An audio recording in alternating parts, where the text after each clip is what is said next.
Hello everyone, आप सभी का हमारे चैनल पे स्वागत है बच्चों। आज के इस वीडियो में हम क्लास 12 मैथमेटिक्स चैप्टर नंबर जो 9 है डिफरेंशियल इक्वेशन अवकल समीकरण की प्रश्नावली 9.3 को वन शॉट में कंप्लीट करने वाले नई एनसीईआरटी बुक के आधार पर। तो वीडियो को कर दो लाइक, क्योंकि आप बाद में भूल जाते हो। बिना किसी देरी के वीडियो को स्टार्ट करते हैं। तो गाइज, जो प्रश्नावली 9.3 है ना, क्लास 12 मैथमेटिक्स, हम क्या सीखने वाले हैं? प्रथम कोटि, प्रथम घात, ठीक है। ऐसा अवकल समीकरण जिसकी कोटि भी एक होगी और घात भी एक होगी, उस टाइप के अवकल समीकरण को हल करने की जो विधि है वो हम सीखेंगे अब, ठीक है। अभी तो कक्षा 12 में आप प्रथम कोटि और प्रथम घात का ही सीख रहे हो, लेकिन जब प्रथम कोटि से भी ज़्यादा होगी, 2 घात 3 घात, ठीक है, वो चीज़ आप कहाँ सीखोगे? बड़ी क्लासों में, ठीक है, कैसे हल किया जाता है। लेकिन आपके क्लास 12th में प्रथम कोटि और प्रथम घात के ही आएंगे क्वेश्चन, उससे बाहर का कुछ नहीं आएगा। तो जो पहले हल करने की विधि है ना, वह उसे हिंदी में कहते हैं पृथक्करणीय विधि, वेरिएबल सेपरेबल, ठीक है। मतलब जो वेरिएबल्स होते हैं, अगर x और y में है तो x को एक तरफ रखो, y को एक तरफ रखो और फिर उसको समाकलन करो, आपको आपका आंसर मिल जाएगा, ठीक है। इसके बाद आपको अलग अलग टाइप के क्वेश्चन मिलेंगे, रैखिक अवकल समीकरण ये, ठीक है। फिर होमोजेनियस इक्वेशन, समघातीय अवकल समीकरण, वो हम आगे सीखते रहेंगे। लेकिन आज हम सीखने वाले पृथक्करणीय विधि, इसी विधि से हम सभी प्रश्नों को हल करेंगे। तो पहला प्रश्न क्या बोल रहा है? कह रहे 1 से 10 तक के प्रश्नों में प्रत्येक अवकल समीकरण का व्यापक हल ज्ञात कीजिए, ठीक है। हल 3 प्रकार के होते हैं, एक होता है सिर्फ नॉर्मल हल, एक होता है व्यापक हल, और अगला जो होता है वो आपका क्या होता है? पर्टिकुलर सोल्यूशन, है ना, विशेष हल, वो भी हम देखेंगे यहाँ पर। तो देखो, यहाँ dy बटा dx है, तो 2 वेरिएबल है हमारे पास, एक y में और x में। तो y को एक तरफ रखना है और x को एक तरफ रखना है। तो यहाँ से मैं इसको कैसे लिख सकता हूँ? देखो, इधर तो चलो dy है, ये बट्टे का dx इधर के क्या हो जाएगा? गुणे में 1 minus cos x 1 plus cos x, ठीक है, गुणे में क्या आ गया? dx। अब इनको सरल करना है, जैसे 1 माइनस कॉस x की जगह पे मैं रख सकता हूँ 2 साइन स्क्वायर एक्स अपॉन 2, और यहाँ मैं रख सकता हूँ 1 प्लस कॉस एक्स की जगह पर 2 cos square x by 2 dx। 2 से 2 कटा, ठीक है। तो यहाँ पर हमारे पास क्या हो गया? tan square x by 2 dx, और इधर क्या है? dy। ओके, अब आपको क्या करना होता है ना, समाकलन करना होता है। जब भी आपको dy और dx दिख रहा है, अब आपको क्या करना है? समाकलन करना है। चलिए समाकलन करते हैं। तो यहाँ लिखेंगे समाकलन करने पर, समाकलन करने पर, ठीक है। dy और dx को जो अगर नॉर्मल y हमें चाहिए, ठीक है, y आएगा तभी सोल्यूशन आएगा, है ना। तो हमें समाकलन करना है, तो समाकलन करेंगे तो समाकलन का चिन्ह लगा दे रहा हूँ dy, समाकलन का चिन्ह इधर हो गया tan square x by 2 dx। आप जानते ही हैं कि भैया tan स्क्वायर एक्स का इंटीग्रेशन पॉसिबल नहीं होता, तो इसे तोड़ना पड़ेगा। और आप जानते हैं tan स्क्वायर थीटा बराबर क्या होता है? शेक स्क्वायर थीटा माइनस की 1 होता है, और यहाँ थीटा की जगह पर क्या है? X square by 2। अलग अलग इंटीग्रेशन भी कर दें एक साथ, चलो पहले रख लेते हैं। Shake square x by 2 minus 1 dx, इधर क्या है अपन के? इधर है dy, ठीक है। सो देखो दोस्त, dy का इंटीग्रेशन क्या होगा? Only y। इंटीग्रेशन तो आपने सीखा चैप्टर नंबर 7 में, हम चैप्टर नंबर 9 पढ़ रहे हैं अभी, तो आपको आता ही होगा, है ना। अगर नहीं आता है तो फिर तो बड़ी दिक्कत वाली बात हो जाएगी। अब देखो, शेक स्क्वायर एक्स का इंटीग्रेशन क्या होता है? tan x, और x का गुणज क्या है? 1/2, वो बट्टे में आ जाएगा। 1 का इंटीग्रेशन क्या होता है? dx है ना, 1 dx का इंटीग्रेशन ओनली x।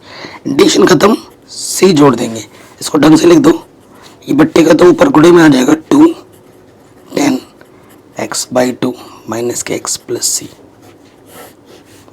ये c क्या है आपका? ठीक है, c आपका कांस्टेंट है, क्योंकि ये क्या है? अनिश्चित समाकलन में c लगता है, ठीक है। तो ये हमारा क्या आ जाएगा? अभिष्ट हल। ये हमारा अभिष्ट हल हमें आराम से मिल गया। सो देखो दोस्त, फिर से मैं आपको एक रिवीजन करा दे रहा हूँ। सबसे पहले क्या होगा? क्वेश्चन दिया होगा, उसमें से क्या करना है? y वाले को एक तरफ रखना है, x वाले को एक तरफ रखना है, ठीक है। कुछ सिंप्लीफिकेशन हो रहा है तो लगाओ, उसके बाद आपको दोनों तरफ इंटीग्रेशन करना है, और इंटीग्रेशन करोगे आपको आपका आंसर आराम से मिल जाएगा। ठीक है, कोई भी डाउट हो, कोई भी दिक्कत हो, प्रश्नों को एक बार दोबारा देखें। ये प्रश्न बहुत इजी है और इम्पोर्टेंट है, यहाँ से क्वेश्चन जरूर मिलेगा आपको एग्जाम में। देखो यहाँ y है, रिस्ट्रिक्शन दे रखा है कि y का मान 2 और -2 से के बीच में लेना है। अगर 2 और -2 लोगे तो ये जो फलन है परिभाषित नहीं होगी, ये बोल रहे हैं। सो देखो यहाँ पर dy है, ये गुणे में है, इधर की बट्टी में आ जाएगा। ठीक है, 4 को मैं लिख सकता हूँ 2 का वर्ग और ये हो गया y², और ये बट्टी के इधर के क्या हो जाएगा गुणे में। कोई दिक्कत, कोई परेशानी नहीं होगी। अब हमें क्या करना होता है, समाकलन करने पर, दोनों तरफ समाकलन करने पर।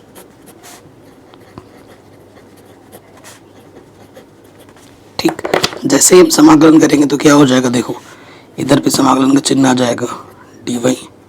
सूत्र इंटीग्रेशन आना चाहिए, मेन मुद्दा वही है। क्वेश्चन बहुत ही आसान है।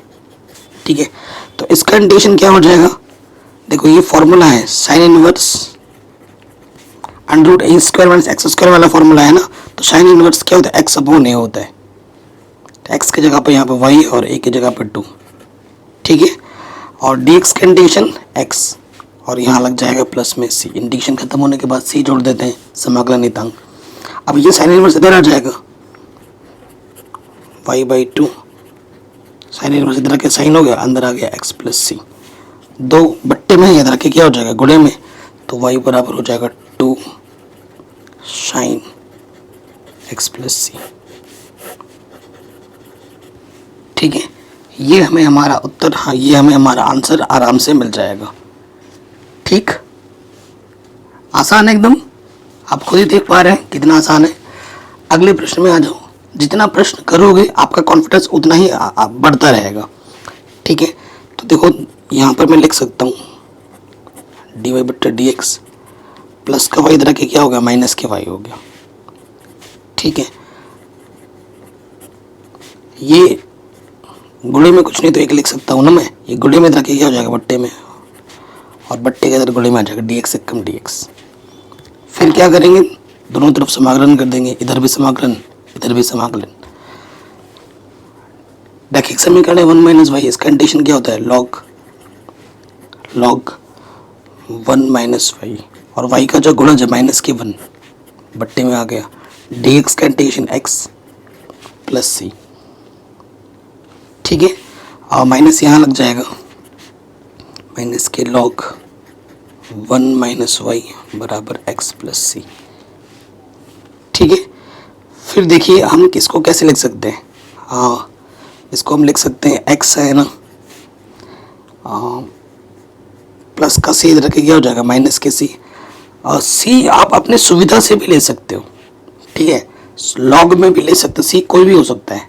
ठीक है, जैसे इसको और सिंप्लीफाई करना है ना तो आप log में ले सकते हो, या फिर यहीं पे भी आंसर छोड़ सकते हो, वो आपकी चॉइस है।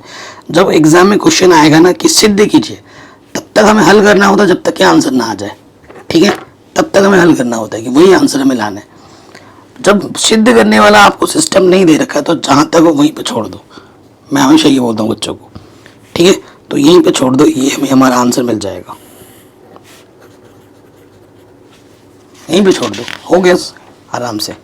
आगे बढ़ते हैं। अगला क्वेश्चन जो है वो इम्पोर्टेंट है, काफ़ी बार पूछा गया बोर्ड एग्जाम में। तो देखो इसको मैं कैसे लिख सकता हूँ, मैं क्या करूँगा, यहाँ से देखो कोई भी चीज़ रटने वाली नहीं बताता मैं कभी भी। ठीक है, यहाँ dx है और ये प्लस का उधर जाके क्या हो जाएगा, माइनस का हो जाएगा, sec² y tan x dy। तो मैंने आपको बोला है कि भैया x को एक तरफ रखना है, y को एक तरफ रखना है। तो देखो यहाँ पर sec² x है, यहाँ dx है, और इधर से tan x है, तो इधर इसके बट्टे में आ जाएगा, गुणे में ना बट्टे में आ जाएगा। यहाँ क्या है, sec² y, इधर tan y गुणे में इधर के क्या हो जाएगा बट्टे में, और इधर क्या है dy। ये माइनस वाला इधर के क्या हो जाएगा प्लस, तो ये हो जाएगा sec² x dx tan x, minus वाला इधर के प्लस का हो जाएगा sec² y बट्टे में tan y dy। उस तरफ कुछ नहीं बचा तो 0 बचा। ठीक है, अब हमें क्या करना है दोस्त, समाकलन करना है। दोनों तरफ समाकलन करने पर, ठीक है।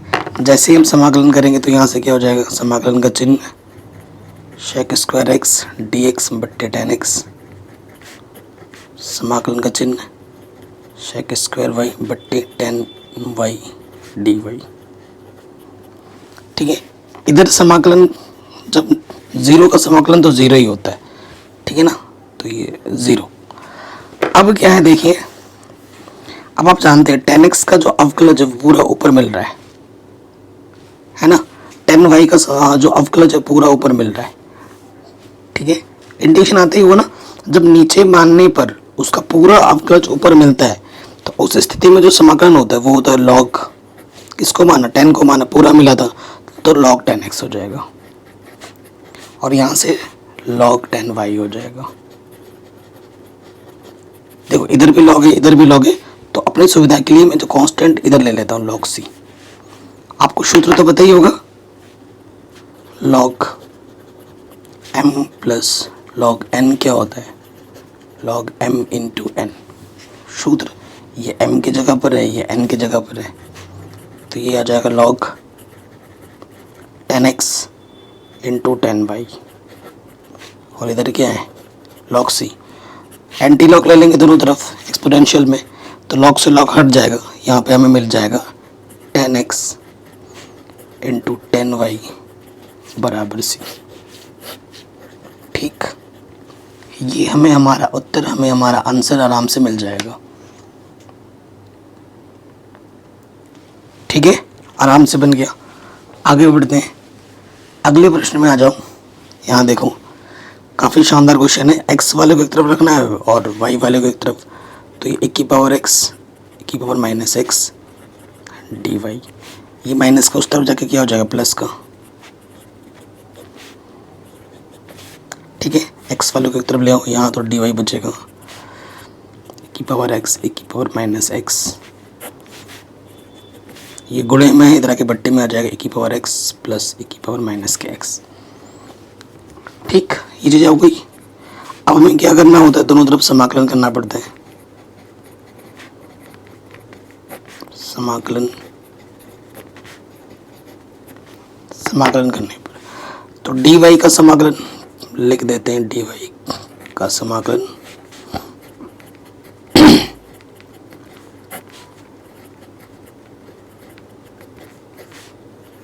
देखो इसको मानने से पूरा ऊपर मिल रहा है, देखो मैं करके भी दिखा देता हूँ की बार। देखो टी मानते हैं ए की पावर एक्स प्लस ए की पावर माइनस एक्स को, तो अब क्लच करोगे ए की पावर एक्स का क्लच ए की पावर एक्स की पावर माइनस एक्स का अब क्लच ए की पावर माइनस एक्स, और एक्स का जो गुणा है वो माइनस वन यहाँ आ जाएगा, तो डी टी ए की पावर एक्स प्लस गुणा माइनस माइनस और बट्टे का डी एक्स इधर के गुणे में, तो इसकी जगह आप क्या रख सकते हो, डी टी, ऊपर आ जाएगा डी टी नीचे आ जाएगा टी, तो इसका इंटीग्रेशन देखो डी वाई का इंटीग्रेशन तो वाई हुआ, इसका आ जाएगा लॉग टी, इंटीग्रेशन खत्म, सी जोड़ दो, टी का मान क्या है वो रख दो लास्ट में प्लस सी, ठीक है। ये हमें हमारा उत्तर, हमें हमारा आंसर, अवकल समीकरण का हल आराम से मिल जाएगा, ठीक है। कोई डाउट बताइए, कोई दिक्कत नहीं होगी, है ना, आराम से बन गया। चलिए आगे बढ़ते हैं, तो जितना क्वेश्चन करेंगे हम उतना हमारा कॉन्फिडेंस निखरेगा। यहाँ से आ जाइए, ठीक है, डी वाई ये वाई वाला है, गुणे में इधर के क्या हो गया बट्टे में, और ये वन प्लस एक्स स्क्वायर ये बट्टे का डी से इधर के गुणे में हो गया सॉरी।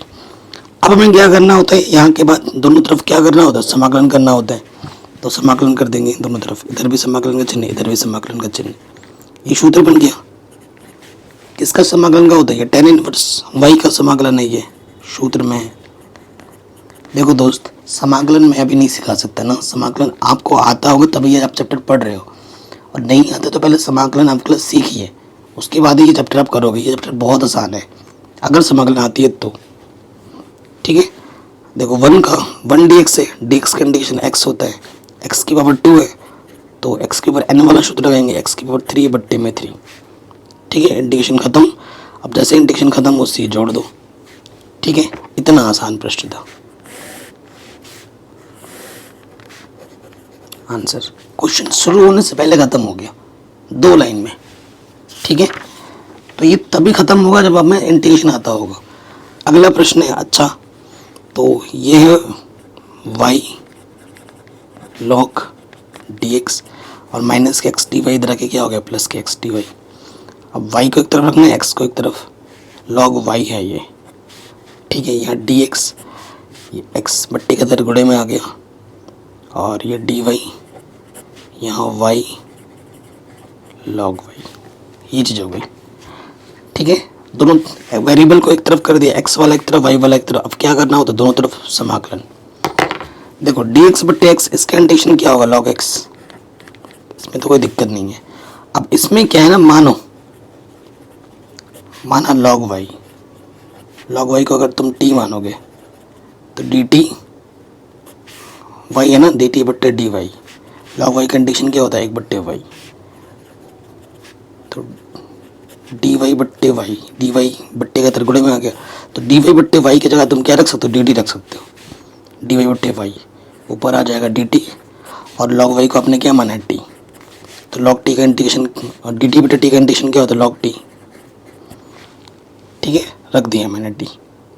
ओके, अब जैसे यहाँ t रख दिया, देखो अपनी सुविधा के लिए जो कांस्टेंट होता है तुम दाईं तरफ भी जोड़ सकते हो, बाईं तरफ भी जोड़ सकते हो, वो तुम्हारी मर्जी है, क्वेश्चन पर निर्भर करता है। क्योंकि इंटीग्रेशन हो गया है तो मैं दोनों तरफ log है तो इधर log c जोड़ देता हूँ, समाकलन नियतांक। और आप जानते हैं log m plus log n क्या होता है, log m इंटू n, और यहाँ से t का मान रखना पड़ेगा, t का मान क्या है log y। तो दोनों तरफ log है, log से log हट जाएगा, xc बराबर आ जाएगा log y। ठीक है, अगर y का मान निकालना है फिर से एंटी लॉग ले लो, तो यहाँ से y आ जाएगा और ये जो चीज़ होती है वो e की पावर में आ जाती है, e की पावर में xc। एंटी लॉग लेने से यहाँ से सिर्फ y बचेगा और यहाँ से e की पावर में आ जाता है। ठीक है, ये आंसर है, ये हमें अवकल समीकरण का हल मिल गया। ठीक है जी, कोई दिक्कत कोई परेशानी नहीं होगी। आगे बढ़ते हैं, यहाँ देखिए आसान सा प्रश्न है, x की पावर 5 बट्टे में है dx और यहाँ से देखिए क्या हो जाएगा dy, ये गुणे में इधर आके क्या हो जाएगा बट्टे में,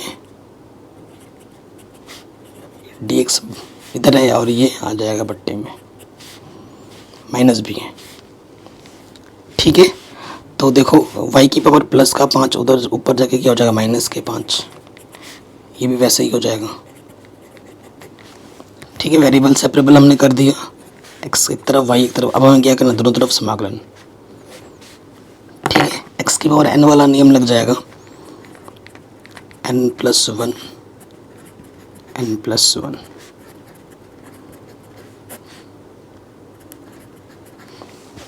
ठीक है, इंटीग्रेशन ख़त्म हो गया, c जोड़ दें, यहाँ से आ जाएगा y की पावर माइनस के 4 बट्टे में माइनस 4, x की पावर माइनस 4 बट्टे में माइनस के 4, माइनस से माइनस कैंसिल c, तो y की पावर माइनस 4 ये इधर आ जाएगा नेगेटिव।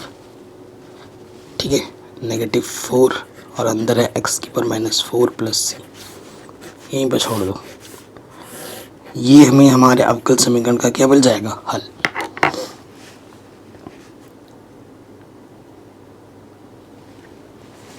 ठीक है, बड़ा आसान है, आराम से हो गया।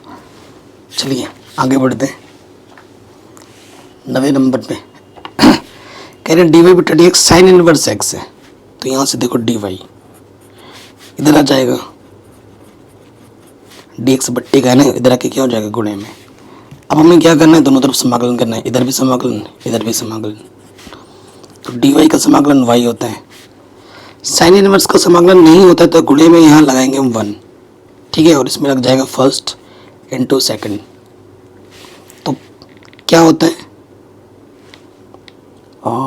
नहीं नहीं, गलत मान लिया, क्योंकि साइन इनवर्स कंडीशन नहीं होता है ना, तो इसको पहला मानना पड़ेगा और इसको दूसरा। ठीक है, तो पहला वैसे का वैसे dx 1 dx को dx लिखते हैं, दूसरे का समाकलन माइनस पहले का अवकलज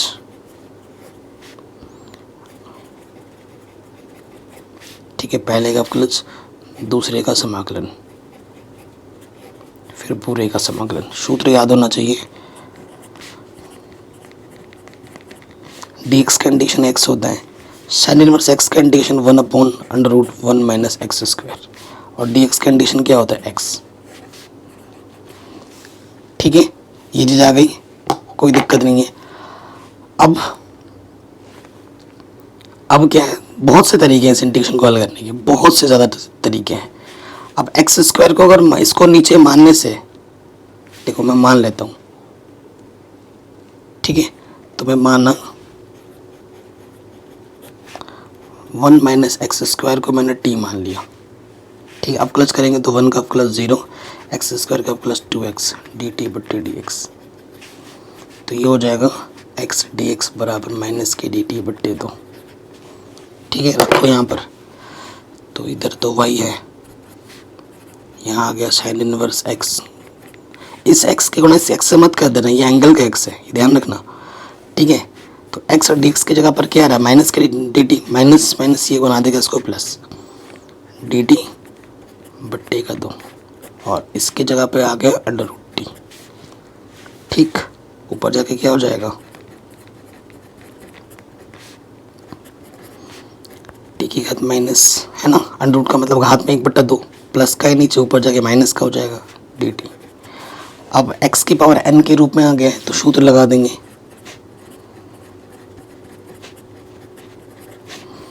तो ये हो जाएगा टी की पावर -½ + 1 -½ + 1, इंटीग्रेशन खत्म, सी जोड़ दो, तो देखो x साइन इनवर्स x, एक में से आधा घटाएंगे, आधा बचेगा, आधे से आधा कैंसिल है, और यहाँ से एक में से आधा घटाएंगे, आधा बचेगा। ठीक है, तो ये आ जाएगा x sine inverse x, t का मान रखेंगे, t का मान क्या है, आधे का मतलब होता है √1 माइनस एक्स स्क्वायर, इंटीग्रेशन ख़त्म, सी हमने जोड़ दिया था स्टार्टिंग में, और ये हमें हमारा अवकल समीकरण का क्या मिल जाएगा, हल।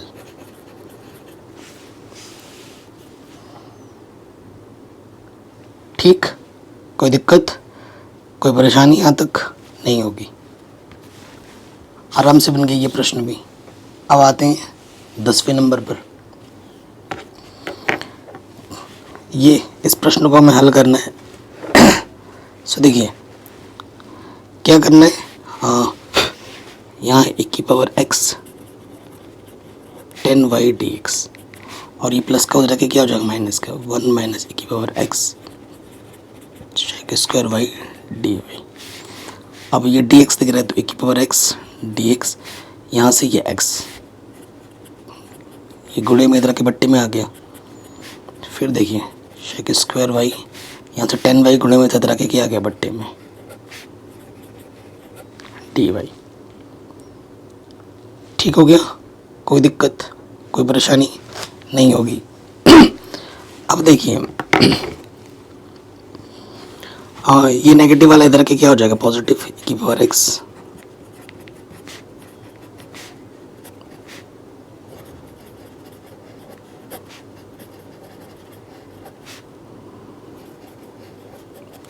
इधर लेके आए, इस तरफ कुछ बचा ही नहीं है। ठीक है, अब क्या करना हो, तो दोनों तरफ समाकलन, x को एक तरफ y को एक तरफ कर दिया, समाकलन करेंगे दोनों तरफ, तो 0 का समाकलन तो 0 ही होता है। अब आप देखिए 10y का अवकलज ऊपर पूरा पूरा मिल रहा है ना, और इस या फिर आप इसको I1 मान लो और इसको I2 मान लो, अलग अलग हल करके मान रख देना यहाँ पर। तो देखो अगर I1 हल करें, I1 क्या हमारे पास e⁻x बट्टे में ये है कि नहीं, तो मैं आपको हल करके दिखा रहा हूँ। माना t मान लेते हैं 1 माइनस e⁻x, तो अवकलज क्या हो जाएगा, dt/dx, e⁻x का अवकलज e⁻x होता है, तो तो माइनस के डी टी हो जाएगा e की पावर x dx की जगह पर, ये माइनस इधर आ गया। अब ये मान यहाँ रखो तो माइनस के डी टी नीचे आ गया t, तो ये आ गया माइनस के log t। t का मान रखेंगे, t का मान है 1 माइनस e की पावर x। ठीक है, ये log में आ गया। अब आप खुद देखो भाई, 10 को मानने से पूरा 10 y का ऑफकोर्स क्या होता है सेक स्क्वायर y, तो जब नीचे को मानने से पूरा पूरा ऊपर मिलता है तो वो log में आ जाता है। करके दिखाऊं क्या? अब ये भी करके दिखाना पड़ेगा तो फिर दिक्कत हो जाएगी। चलो करके दिखा देते हैं। ठीक है, आप डायरेक्ट भी कर सकते हैं, एग्जाम में नंबर नहीं कटेंगे। आप सोचोगे नंबर कट रहे, नहीं कटेंगे। माना इसको मैं u मान लेता हूँ, u को मैंने माना 10y, तो y के सापेक्ष यहाँ y है तो y के सापेक्ष अवकलज करना पड़ेगा। 10y का अवकलज क्या होता है सेक स्क्वायर y, बट्टे का डिवाइडर के गुणे में। ठीक है, ये मान रखोगे यहाँ पर, ऊपर आ जाएगा du, नीचे आ जाएगा u, तो ये हो जाएगा log u। u का मान रखो क्या है 10y, तो जब नीचे मानने पर ऊपर पूरा अवकल जाता है तो वो log में आ जाता है जिसे आपने माना था। ठीक है, ये मान आप यहाँ रख दो समीकरण 1 में। अतः समीकरण 1 से, ठीक है, 1 में मान रखो यहाँ पर I1 का मान क्या है माइनस के log 1 माइनस, ये माइनस नहीं है, ये प्लस है, और ये आया प्लस में। इधर log में है तो इंटीग्रेशन में जो समाकलन नियतांक है उसे भी हम log में ले लेंगे अपनी सुविधा के लिए। और आप ये सूत्र जानते हैं, log m minus log n क्या होता है log m बट्टे n।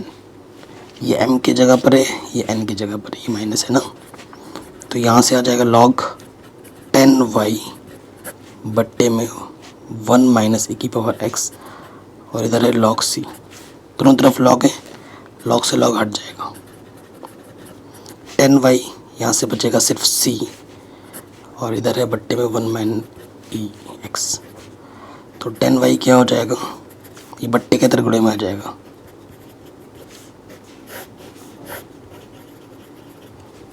ठीक है, ये हमें हमारा उत्तर, हमें हमारा आंसर मिल जाएगा। थोड़ा और भी हल कर सकते हो, अगर y के फॉर्म में निकालना है तो 10 इनवर्स इधर आ जाएगा, अंदर आ जाएगा c 1 माइनस ई की पावर x। ठीक है, ये भी आंसर है, ये भी आंसर है, जिस फॉर्म में आप लिखना चाहो। कहीं पे भी डाउट हो, कहीं पे भी दिक्कत हो, आप प्रश्न को एक बार दोबारा ज़रूर देखें। ठीक है, अब तो अभी तक तो हम सीधे सीधे क्वेश्चंस कर रहे थे, अब आपको मिलेंगे विशिष्ट हल वाले प्रश्न। आपको इससे पहले वाले प्रश्नावली मैंने बताया भी था विशिष्ट हल क्या होते हैं, जो अभी हम सी कर रहे हैं ना, समाकलन नियतांक को हटाना होता है जनरली। आपको कंडीशन ज़रूर दिया होगा है क्वेश्चन में, देखो ऐसे ऐसे कंडीशन मिलेंगे आपको, और जब कंडीशन मिलता है तो उस कंडीशन के हिसाब से हमें हल करना होता है, और जब हम हल करते हैं तो सी हट जाता है। कैसे हटता है अभी पता चल जाएगा। बाकी जो क्वेश्चन है वो देखो, ये पूरा अवकल समीकरण है, अब इसको हमें सॉल्व करना है। अब देखिए ये प्रश्न जो है 11वां वो इम्पॉर्टेंट है। ठीक है, इम्पॉर्टेंट क्वेश्चन है। देखिए कैसे, एक्स को एक तरफ वाई को एक तरफ, तो देखो यहाँ डी वाई, यहाँ क्या है 2x स्क्वायर बट्टे में x, और ये चीज़ नीचे आ जाएगी तो यहाँ से क्या हो जाएगा x cube x square plus x plus 1। ठीक है, और ये dx। अब देखो अंश की घात छोटी है, हर की घात बड़ी है, तो भाग नहीं दे सकते। भाग देने के दो कंडीशन है, या तो अंश और हर की घात बराबर हो तब भाग देते हैं, या फिर अंश की घात ज़्यादा हो हर से तब भाग देते हैं। अब हर की घात ज़्यादा है तो भाग नहीं दे सकते, तो मैं इसका क्या करूँगा, गुणनखंड करूँगा। चूँकि x cube x square x plus 1, यहाँ से एक जोड़ा यहाँ से एक जोड़ा, इस जोड़े से एक्स स्क्वायर वनिष्ठ है और यहाँ से कुछ भी वनिष्ठ नहीं है तो 1। जो 2 बार है उसे हम एक बार लिखते हैं गुणनखंड बनाने के लिए, और जो वनिष्ठ निकाला था उसको दूसरे वाले ब्रैकेट में, तो ये आ गया इसका गुणनखंड। यहाँ रखूँगा मैं, ऊपर है 2x स्क्वायर एक्स बट्टे में x प्लस 1, और एक्स स्क्वायर प्लस 1। काफ़ी शानदार क्वेश्चन और लंबा भी जाएगा, ठीक है। और यहाँ पर हमारा है dy। अब हमें क्या करना होता है, वेरिएबल से वेरिएबल तो कर लिया, अब हमें दोनों तरफ क्या करना होता है, इंटीग्रेशन कर दिया। इंटीग्रेशन देखो dy का इंटीग्रेशन तो हो गया y, अब सारा काम इसमें बचा है, ठीक है। तो इसको मैं क्या मान लेता हूँ, I1, ठीक है। अब गुणनखंड के रूप में बट्टे में, यानी कि आंशिक भिन्न से हल करना पड़ेगा, तो यहाँ लिखेंगे चूँकि 2x स्क्वायर x बट्टे में है x plus 1 x square plus 1, एक के बट्टे में आ जाएगा x प्लस 1। ये प्रश्नावली 7.5 में आपने सीखा है कि कैसे किया जाता है ना आंशिक भिन्न। और ये द्विघात समीकरण, तो यहाँ से यहाँ पे आ जाएगा bx प्लस सी बट्टे में है x square plus 1। Loss of क्या आ जाएगा, x plus 1 x square plus 1, इसकी गुणा इसके साथ,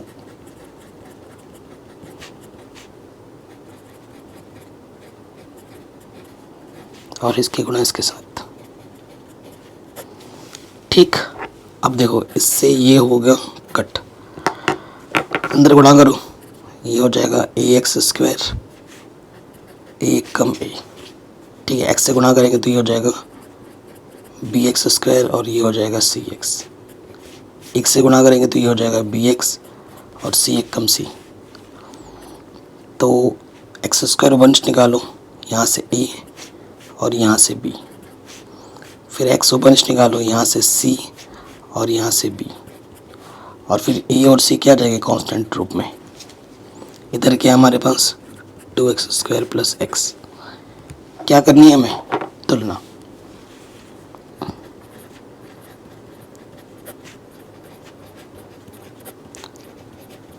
तुलना करेंगे तो देखो क्या मिलेगा, a प्लस बी किसके बराबर, एक्स स्क्वायर गुना जिधर 2 है, तो a प्लस बी हमें मिलेगा 2 के बराबर, ठीक है। फिर b प्लस सी मुझे x का गुना जिधर कितना है, कुछ नहीं, तो इधर 1 है, 1 के बराबर, ठीक है। समीकरण नंबर इसको 2 मान लेते हैं, यहाँ पर रखना पड़ेगा ना ABC का मान, फिर समाकलन करना पड़ता है। और यहाँ से a प्लस सी का जो मान मिलेगा, अचर पद a प्लस सी, इधर अचर पद है ही नहीं तो 0, ठीक है। तो एक समीकरण मुझे मिला है यहाँ से a और b के रूप में, और a और b के रूप में मुझे यहाँ से मिल सकता है समीकरण b तथा c से। देखो ये सब आपको हल करना आना चाहिए, ये आपको सिखाया नहीं जा सकता। देखो यहाँ से c से हट जाएगा, a और b में मिल जाएगा, a प्लस सी 0 है और यहाँ पर c प्लस b हमारा 1 है। समान घटाने पर चिन्ह बदल जाता है, नीचे वाला प्लस माइनस कटा, ऊपर से a, b है माइनस का और ये माइनस के 1, समीकरण नंबर डी, ठीक। अब मुझे इसको और इसको समीकरण ए और डी से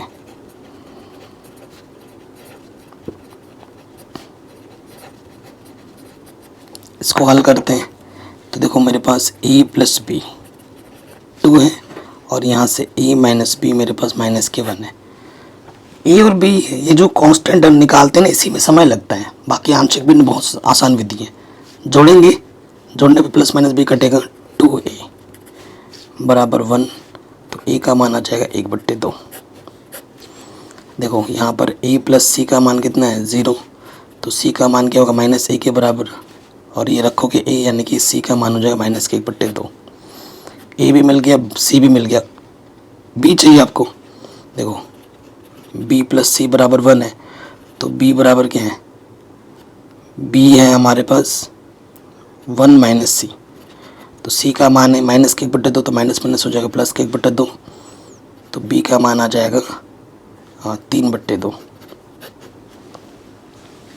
ठीक है। a मिल गया, b मिल गया, c मिल गया। अब आपको क्या करना है, इन a b c के मानों को उठाना है और फिर वहाँ पर रखना है, ठीक है। समीकरण नंबर यहाँ पर रखना है 2 में, तो क्या लिखेंगे, a b c का मान समीकरण 2 में रखने पर।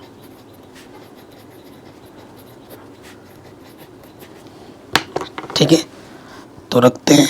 हमारा ए का मान कितना है? ए का मान आया है 1/2। हाँ, 1/2 dx बट्टे में क्या था? x+1। फिर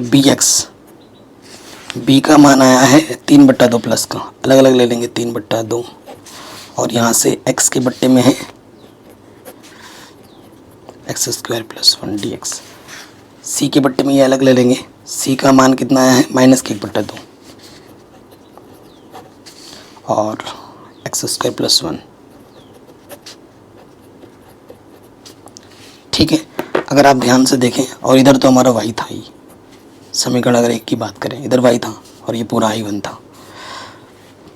देखो यहाँ से क्या हो जाएगा? 1/2 रैखिक समीकरण लॉग में आ जाएगा, log x+1। 3/2।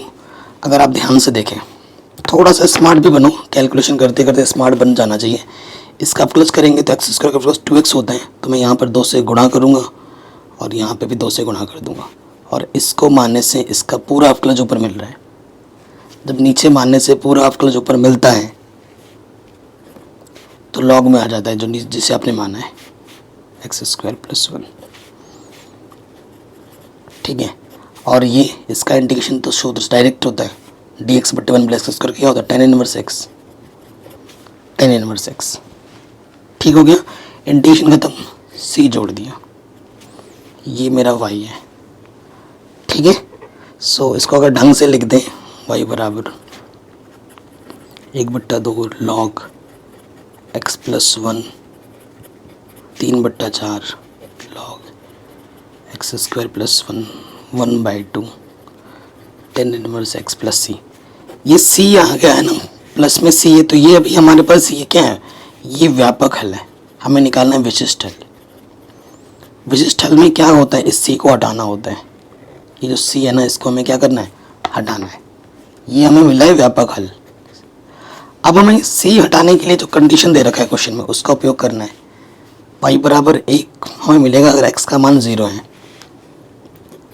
x बराबर 0 पर y बराबर 1 तो रखो। ठीक है, जहाँ जहाँ आप y के जगह पर 1 रखो और x के जगह पर 0, जहाँ जहाँ x है वहाँ 0 रखो, तो 0 का वर्ग 0 होता है।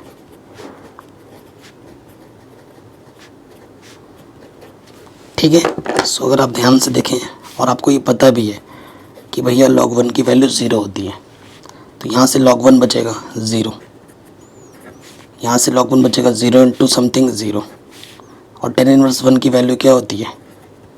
0। तो कुल मिला के जो c का मान आ जाएगा वो आ जाएगा 1।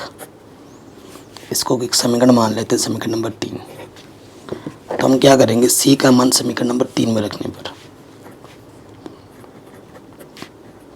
c का मान समीकरण 3 में रखने पर रख देंगे।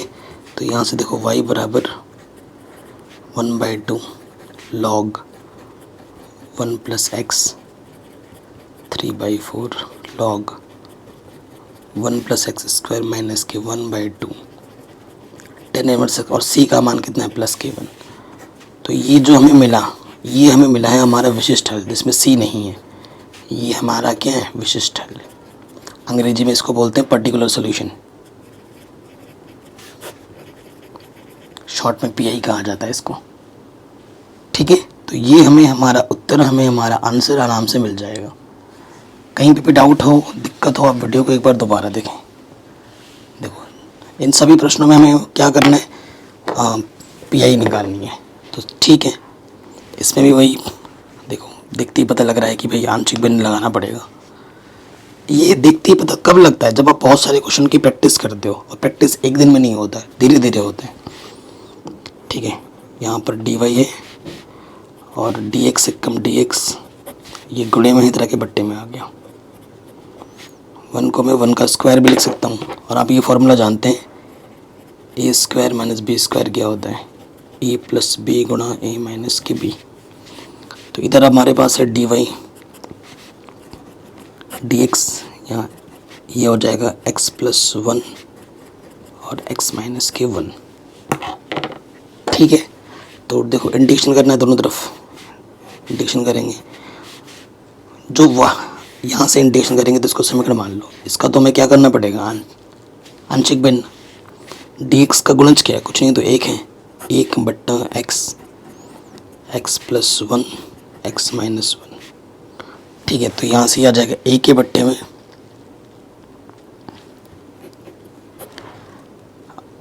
में आ जाएगा ये एक्स, बी के बट्टे में आ जाएगा, किसी को भी आगे पीछे कर सकते हो उसमें फ़र्क नहीं पड़ता। बी के बट्टे में आ जाएगा हमारा एक्स प्लस वन और सी के बट्टे में आ जाएगा एक्स माइनस वन। ठीक है, समीकरण नंबर इसको 2 बोल देते हैं। अब लॉस ऑफ ले लोगे, तीनों के आपस में गुणा कर देंगे, इसके बट्टे में इसके बट्टे में सेम टू सेम है, कट जाएगा। देखो इससे इसकी भाग देंगे, ये दोनों बचेंगे, इसकी गुणा इसके साथ हो जाएगा। यहाँ आ जाएगा x plus one x minus one, इससे इसमें भाग देंगे, ये कटेगा, एक्स एक्स माइनस वन बच जाएगा। और इससे इसमें भाग देंगे, ये कटेगा, एक्स एक्स प्लस वन, सी में गुणा हो जाएगा। ठीक है, रैखिक समीकरण होने पे आपको पता ही क्या करते हैं, माना पहले इसको ज़ीरो माना, x बराबर ज़ीरो, तो x का मान ज़ीरो ही आएगा। जहाँ जहाँ x दिख रहा है वहाँ ज़ीरो रखो, यहाँ ज़ीरो रखेंगे तो ज़ीरो प्लस वन, फिर ज़ीरो माइनस वन, ये x गुणे में है तो ये ज़ीरो हो जाएगा। ये x क्योंकि ज़ीरो को गुणा करो किसी से वो ज़ीरो हो जाता है, तो यहाँ से माइनस का a आ जाएगा, तो a का मान आ जाएगा माइनस के वन। फिर देखो माना x प्लस वन ज़ीरो, तो प्लस के वन इधर आके माइनस के वन हो गया। तो जहाँ जहाँ x दिख रहा है यहाँ पर फिर से अब की बार क्या करना है, माइनस वन रखना है जहाँ जहाँ x दिख रहा है। तो x प्लस वन को ज़ीरो माना तो ये ज़ीरो हो जाएगा, और जहाँ x दिख रहा है वहाँ minus one minus one minus one minus one.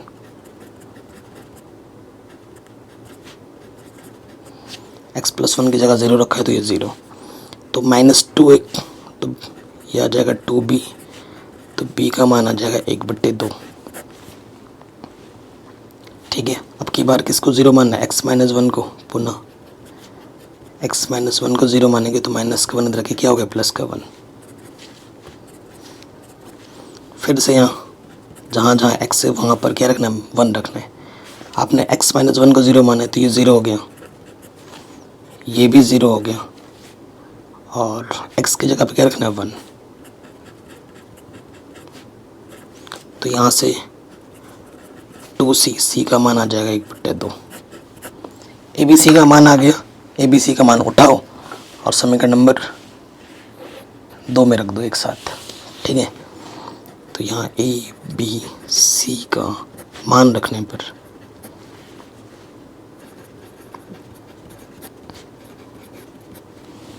रखो यहाँ पर, तो डी वाई का इंटीग्रेशन तो वाई होता है। ए का मान कितना है, माइनस के वन डी एक्स बट्टे एक्स। बी का मान कितना है, एक बट्टे दो डी एक्स बट्टे एक्स प्लस वन। और सी का मान है एक बट्टे दो एक्स माइनस वन। ठीक है, कोई दिक्कत नहीं है। सो देखो ये आ जाएगा लॉग में, log x one by two log x plus one. रैखिक समीकरण होने पर देखो ये रैखिक समीकरण है ना, तो डी एक्स बटे एक्स वाले की तरह ही व्यवहार करेगा। वन बाई टू ये आ जाएगा लॉग एक्स माइनस वन। ठीक हो गया, इंटीग्रेशन ख़त्म। हम क्या क्या जोड़ देंगे, सी जोड़ देंगे तो प्लस सी। ठीक है, ये हमारा हमें मिल गया व्यापक हल। लेकिन हमें व्यापक हल नहीं, हमें चाहिए पर्टिकुलर सोल्यूशन, विशिष्ट हल प्रश्नानुसार। क्या हमारे पास अगर y का मान 0 तब होगा जब x का मान क्या रखोगे 2, ये प्रश्न में दे रखा है, ठीक है। ये हम रखेंगे यहाँ पर, तो y का मान 0 रखो और जहाँ जहाँ x है वहाँ पर 2 रख दो। log 2 1/2 log 2 + 1 1/2 log 2 - 1, ठीक हो गया। तो यहाँ से आ गया ये 0 माइनस के log 2 और ये 1/2 log 3। यहाँ से देखो 2 में से 1 कम करेंगे log 1 आएगा और log 1 का मान कितना होता है 0, तो ये हो जाएगा 0 + c, ठीक है। आगे हल करेंगे, माइनस के log 2 इधर आके क्या हो जाएगा प्लस का log 2 और प्लस का इधर आके क्या हो जाएगा माइनस का, क्या है माइनस के 1/2 log 3 और इधर बचा c। सो देखो आप जानते हैं ये जो पावर में होता है, जो सामने होता है गुणज, वो पावर में आ जाता है। क्यों? क्योंकि आप जानते हैं m log n जो सूत्र होता है वो होता है log n की पावर m, ठीक। तो यहाँ log 2 ये आ जाएगा log 3 की पावर 1/2 और log m - n क्या होता है log m/n। ये हमें c का मान मिल गया, ठीक है। ये मिल गया, इस c के मान को यहाँ पर बस रख देना है, हमें हमारा उत्तर मिल जाएगा, ठीक है जी। c का मान यहाँ उठा के रख दो, यही हमें हमारा आंसर दे देगा। अब कई बच्चे बोलेंगे सर आपका आंसर NCERT से मैच नहीं हो रहा है। देखो मैच करने के लिए फिर प्रोसेस को रटना पड़ेगा। क्या करना है, यहाँ से 1/2 कॉमन लेना पड़ेगा, log m + n वाला सूत्र लगाना पड़ेगा, तो और छोटा करना होगा, फिर log m - n लगाओगे, फिर c का मान रखोगे, तो उसमें बहुत प्रोसेस और टाइम लग जाएगा। टाइम तब लगाना होता है जब प्रश्न में सिद्ध करने के लिए बोला गया हो। अगर हल करने के लिए बोला है, जहाँ तक सॉल्व हो रहा है वहीं तक सॉल्व करो और वहीं पर छोड़ दो। ये सबसे बेस्ट सजेशन आपको सजेशन है मेरी, ठीक है। कभी भी फालतू टाइम वेस्ट मत करो, उतना सॉल्व करोगे तब भी उतने नंबर मिलने, यहाँ तक छोड़ोगे तब भी उतने नंबर मिलने। तो अब आप डिसाइड करो आपको क्या करना है। 13वां प्रश्न है, इजी है, इम्पॉर्टेंट है। सो देखो y = 1 है, x = 0 है, पर्टिकुलर सोल्यूशन निकालना है हमें। तो cos इधर आके क्या हो जाएगा, बहुत ही आसान सा प्रश्न है, cos इनवर्स ए हो जाएगा। cos इनवर्स ए है, dy और dx, x और y हमारे वेरिएबल है, तो cos इनवर्स ए क्या होगा कांस्टेंट, तो घबराने वाली कोई बात नहीं है। बट्टे का इधर के क्या आ जाएगा गुणे में, ठीक। अब हमें क्या करना है, वेरिएबल सेपरेबल हो गए, दोनों तरफ क्या कर देना है इंटीग्रेशन। cos इनवर्स कांस्टेंट है वो बाहर आ गया, dy का इंटीग्रेशन क्या होता है y, cos इनवर्स बाहर आ गया, dx का इंटीग्रेशन x होता है, इंटीग्रेशन का तो हम c जोड़ देंगे, ठीक। ये हमें हमारा व्यापक मिल गया। अब प्रश्नानुसार आ जाओ। प्रश्न में हमें बोला गया है कि अगर y का मान 1 है, अगर आप x का मान 0 लेते हो तो रखो यहाँ पर x का मान क्या है 0, तो 0 गुना कुछ भी करो 0 होता है, तो c का मान क्या आ गया 1। अब c का मान समीकरण 1 में रखने पर c का मान समीकरण 1 में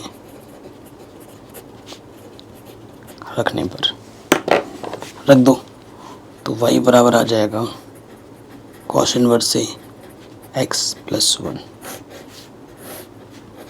ये हमें हमारा विशिष्ट हल आराम से मिल गया, ठीक है। कोई दिक्कत, कोई परेशानी नहीं होगी। अगले प्रश्न में आ जाओ। देखो वेरिएबल सेपरेबल करेंगे, ये y गुणे में था कि बट्टे में आ गया, यहाँ 10x, ये बट्टे का dx इधर के गुणे में आ गया, x एक तरफ y एक तरफ हो गया। अब क्या करना, दोनों तरफ इंटीग्रेशन। तो dy का इंटीग्रेशन क्या होता है log y, dy/y यानी कि log y इंटीग्रेशन, और 10x का इंटीग्रेशन क्या होता है माइनस के log cos x, ठीक है। इधर भी log इधर भी log है, तो मैंने इंटीग्रेशन log में ले लिया। माइनस के इस तरफ आके क्या हो जाता है भाई, प्लस के हो जाता है,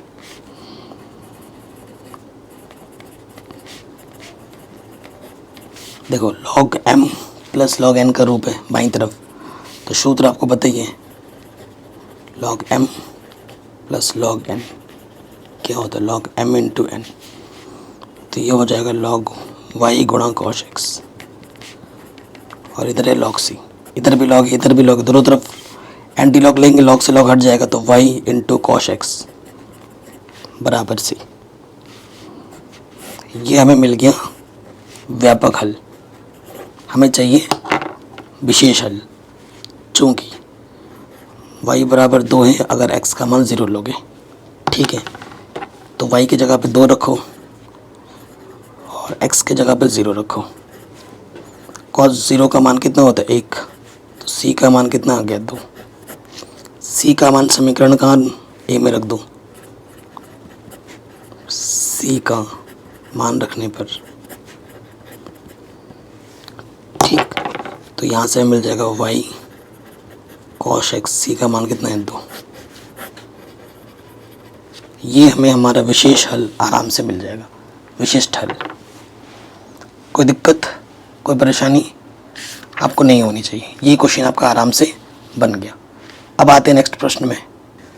नेक्स्ट क्वेश्चन क्या बोल रहे हैं, बिंदु 0,0 से गुजरने वाले एक ऐसे वक्र का समीकरण ज्ञात कीजिए जिसका अवकल समीकरण यहाँ पर हमें दे रखा है y डैश, ये डैश बराबर e की पावर x sin x है। मतलब हमें जो अवकल समीकरण दिया हुआ है ना, ये दिया हुआ है, क्या दिया है, y डैश का मतलब क्या होता है dy बट्टे dx, ठीक है, ये मैंने 9.1 में ही आपको सिखा दिया था, बता दिया था। e की पावर x यहाँ क्या है sin x है, और 0,0 से गुजरता है, यानी कि x की जगह पे जब आप 0 रखोगे तो y का मान आपको क्या मिलेगा 0 मिलेगा। ये प्रश्न में हमें दे रखा है। अब वेरिएबल सेपरेबल करते हैं, ये dy ये देखो, ठीक है, ये बट्टे का इधर के क्या आ जाएगा गुणे में, ठीक, x वाला एक तरफ y वाला एक तरफ हो गया। अब आपको क्या करना होता है, समाकलन करना होता है, ठीक। अब आप देखो dy का समाकलन तो y हो गया, इसको मैं क्या मान लेता हूँ ना, इसको मैं इंटीग्रेशन i मान लेता हूँ, ठीक है। फिर मैं क्या करता हूँ, i को अलग मानता हूँ, नहीं तो अगर i नहीं मानोगे तो समाकलन चलता रहेगा, लेकिन आपका समाकलन कभी खत्म नहीं होगा, ठीक है, अगर आप i नहीं मानोगे तो। अब आइलेट वाला नियम से जो एक्सपोनेंशियल फॉर्मूला सबसे लास्ट में आता है, ये फर्स्ट और ये सेकंड हो जाएगा, फर्स्ट इंटू सेकंड, फर्स्ट वैसे का वैसा, सेकंड का समाकलन e की पावर x का समाकलन e की पावर x ही होता है, माइनस पहले का अवकलज और दूसरे का समाकलन e की पावर x और फिर पूरे का समाकलन, ठीक है, इंटीग्रेशन आता ही होगा आपको। अब नेक्स्ट स्टेप में क्या हो जाएगा, देखो अब ये फिर से आ गया, ये फर्स्ट और ये सेकंड, इसको फिर से मानना पड़ेगा।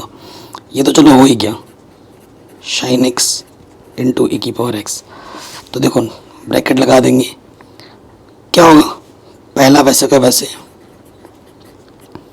गुणा दूसरे का समाकलन e की पावर x का समाकलन e की power x minus cos x का समाकलन क्या होता है, माइनस के पहले का अवकलज होता है ना, तो cos x का अवकलज होता है माइनस के sin x, तो ये बना देगा प्लस sin x, और दूसरे का समाकलन e की पावर x का समाकलन e की पावर x होता है।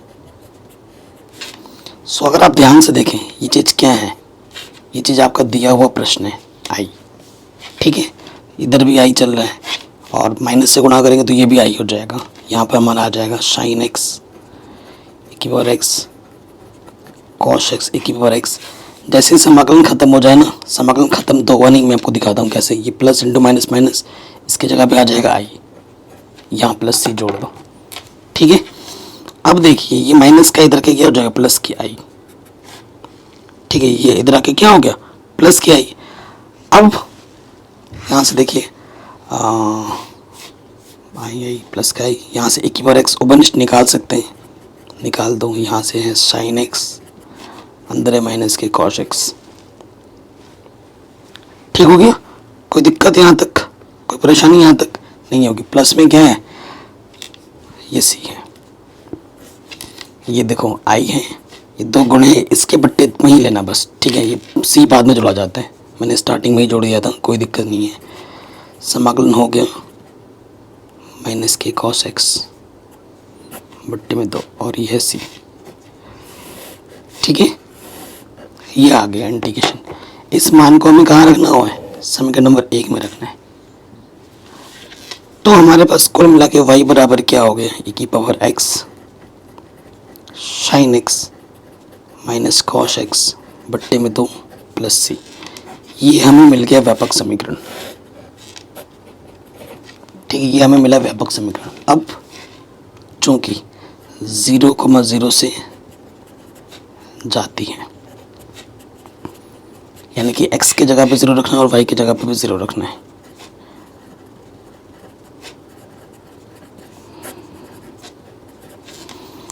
तो देखो किसी के यहाँ 0 उसका मान तो 1 होता है, साइन 0 का मान 0, कॉस 0 का मान 1 बट्टे 2। तो ये माइनस के 1 बट्टे 2 आ जाएगा। माइनस के 1 बट्टे 2 इधर आके क्या हो जाएगा, प्लस के 1 बट्टे 2। सी का मान आ गया 1 बट्टे 2। सी का मान उठाकर यहाँ रख दोगे, आपको आपका आंसर मिल जाएगा। y बराबर e की power x sine x minus के कॉस x बट्टे में 2 प्लस के 1 बट्टा 2। ठीक है जी, ये हमें हमारा उत्तर, हमें हमारा आंसर आराम से मिल जाएगा, कोई दिक्कत नहीं है। आगे बढ़ते हैं अगले प्रश्न में। सेम टू सेम वैसा ही प्रश्न है। ये मेरा अवकल समीकरण है और इस बिंदु से गुजरता है। ठीक है, हमारे पास है एक्स वाई।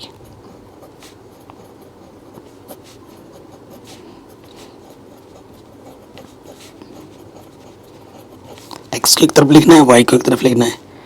तो वाई इधर है डी वाई और ये गुणे में इधर के बट्टे में आ गया x प्लस 2। ठीक है, ये गुणे का इधर के बट्टे में आ गया और ये बट्टे में इधर के गुणे में आ गया। ठीक है, अब देखो बट्टे में y प्लस 2 है, तो मैं इधर क्या कर सकता हूँ, प्लस 2 बना, जो इस रूप में बनाने के 2 जोड़ा 2 घटाया। और इधर क्या कर सकता हूँ, अलग अलग बट्टे ले लेता हूँ। यहाँ पे देखो क्या हो जाएगा, y प्लस 2 और ये हो जाएगा 2 बट्टे में y प्लस 2 डी वाई। इधर से x के बट्टे में x, 2 के बट्टे में x dx। ठीक, फिर क्या करूँगा, दोनों तरफ समाकलन कर दूंगा। ओके, फिर देखो इससे तो ये कटा, डी वाई 2 बाहर, डी वाई बट्टे वाई प्लस 2, एक्स एक्स कटा, डी एक्स से कम डी एक्स, अलग अलग इंटीग्रेशन में ले रहा हूँ साथ ही साथ। ठीक है जी, ये हो गया। अब इंटीग्रेशन करेंगे, डी वाई का इंटीग्रेशन क्या होता है, वाई 2, ये हो जाएगा लॉग वाई प्लस 2। ये हो गया डी एक्स का इंटीग्रेशन एक्स 1/, एक के बट्टे में एक्स है ना, तो ये क्या होता है लॉग एक्स। इंटीग्रेशन खत्म, सी जोड़ देंगे। ठीक है, चूँकि 1,1 से जाती है या गुजरती है, जो लिखना चाहो, यानी कि x की जगह पर 1, y की जगह पर 1 रखना है। रखो 1।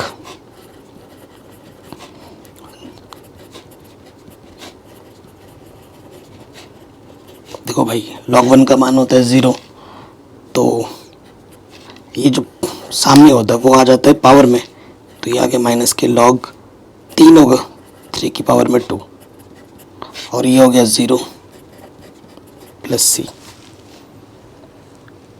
ठीक है जी, कोई दिक्कत, कोई परेशानी यहाँ तक नहीं होगी।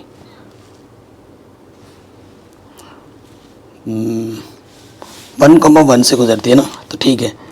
तो ये आ गया, कुछ क्वेश्चन में गड़बड़ लग रहा है मुझे, चलो जो है देख लेना एक बार। तो यहाँ से तो 3 की पावर 2, यहाँ से आगे log 9। ठीक है, और ये प्लस का 1 इधर भी था, प्लस का 1 इधर ही कट जाएगा, तो सी आ जाएगा। सी का मान माइनस के log 9 आ गया। जैसा क्वेश्चन था वैसे ही है। ठीक है, मुझे थोड़ा सा गड़बड़ लग रहा है कि बिंदु में कुछ गड़बड़ होगा ज़रूर, देख लेना प्लस माइनस का। बाकी तो हमें बस सीखने से मतलब है, रटना थोड़ी ना है। जो क्वेश्चन कर रहे हैं ज़रूरी नहीं है कि वही क्वेश्चन एग्जाम में आएगा। ठीक है, थोड़ा बहुत बदलाव तो होगा ही होएगा। तो लास्ट में हमें ये मान कहाँ रख देना है, उठाकर यहाँ पर रख देना है और हमें हमारा आंसर मिल जाएगा। ठीक है, ये प्रश्न भी हो गया। आपको एक चीज़ दिखाना चाहता हूँ मैं, मेरे को ना कॉपी में पढ़ाते पढ़ाते देखो यहाँ पर क्या हो गया, मेरा हाथ यहाँ से पूरा छिल के पूरा फूल गया है। यहाँ पर देख सकते हैं इतने सालों में। अब यहाँ पे चमड़ा इतना पतला हो गया ना, मैं लिख रहा हूँ, लिखता हूँ तो मुझे बहुत ज़्यादा पेन होता है एंड इसके लिए मुझे कुछ करना ज़रूर पड़ेगा। ठीक है, देखते हैं क्या कर सकते हैं इसके लिए, क्योंकि पेन आजकल बहुत ज़्यादा हो रहा है इसमें। नेक्स्ट क्वेश्चन में आ जाऊँ। कह रहे बिंदु 0, -2 से गुजरने वाले एक ऐसे वक्र का समीकरण ज्ञात कीजिए। मतलब x के जगह पर 0 रखना और y की जगह पर -2, जिसकी बिंदु पर x y पर स्पर्श रेखा की जो प्रवणता है उस बिंदु के y निर्देशांक के गुणनफल उस बिंदु के x निर्देशांक के बराबर है। ठीक है, हमसे क्या बोला गया है? देखो, ये क्वेश्चन आपके सिलेबस में नहीं देना चाहिए था, क्योंकि प्रवणता वाला नया एनसीईआरटी बुक हटा दिया है, तो ये क्वेश्चन होना नहीं चाहिए था वैसे, बट है तो क्या कर सकते हैं। हमें क्या दे रखा है? देखो, वक्र का बिंदु x, y पर जो प्रवणता होती है, कक्षा 11 में आपने पढ़ा है प्रवणता क्या होती है? वक्र वाला dy/dx से प्रदर्शित करते हैं। ठीक है, ये बोला है। और प्रश्नानुसार में क्या बोला है कि प्रवणता का जो गुणनफल है y निर्देशांक के साथ वो उसके x निर्देशांक के बराबर है। ठीक है, गुजरने वाले ऐसे वक्र का समीकरण है जिसके बिंदु स्पर्श रेखा की जो प्रवणता है और उस बिंदु के y निर्देशांक का गुणनफल, प्रवणता और y निर्देशांक का गुणनफल किसके बराबर है? उस बिंदु के x निर्देशांक के बराबर है। तो y गुणा dy/dx किसके बराबर है? x के बराबर है। ये प्रश्न में दे रखा है। तो ये हो गया y dy, इधर आके क्या हो गया x dx। ठीक हो गया। अब हमें क्या करना, दोनों तरफ समाकलन कर देंगे। इसकी पावर कुछ नहीं तो 1 है, इसकी पावर 1 है, तो ये होगा y²/2। ठीक है, और ये हो गया x²/2 प्लस c। ठीक है, चूँकि 0, -2 से गुजरती हैं तो x की जगह पे 0 रखेंगे, y की जगह पे -2।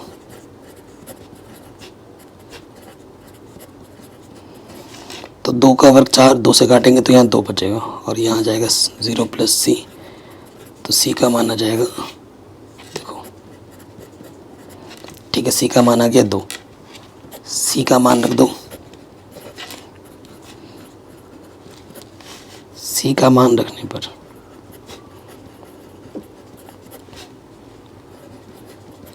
तो ये हो जाएगा y²/2 x²/2। c का मान कितना है? 2।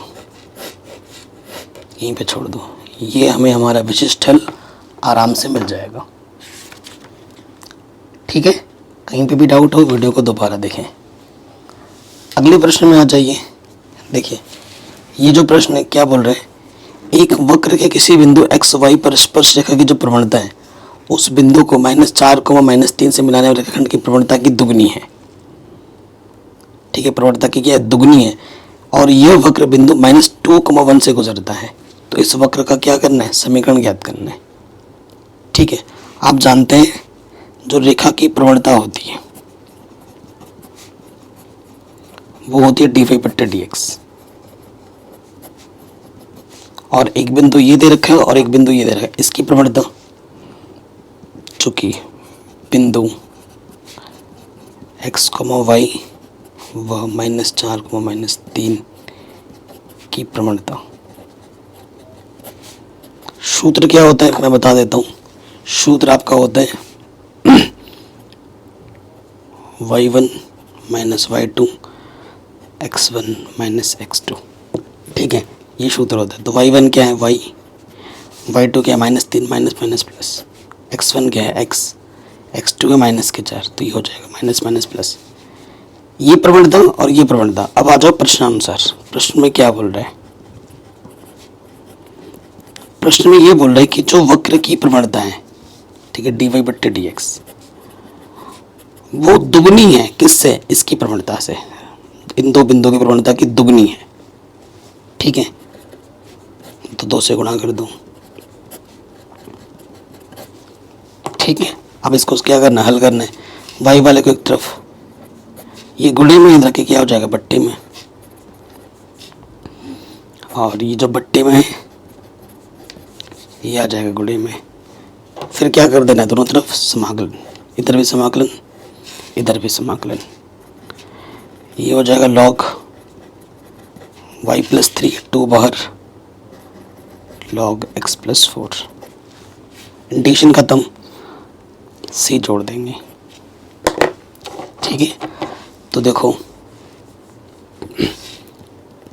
-2, 1 से गुजरती हैं, ये बोला है प्रश्न में। तो x के जगह पे -2 और y की जगह पे 1 रखना है। ये जो 2 वो पावर में आ जाते हैं, हम जानते ही हैं। x के जगह पे -2 पावर में 2, तो ये आ गया log 4, 4 में से 2 घटाएंगे 2, 2 की पावर 2। ठीक है, ये log 4 और ये भी है log 4,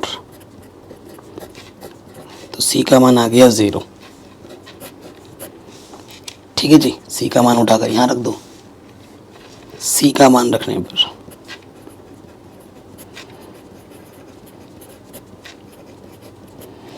रख देंगे तो यहाँ से हो जाएगा log y+3, 2 log x+4 और c का मान है 0। 2 को आप यहाँ पे भी रख सकते हो, जैसे आपकी सुविधा लगे।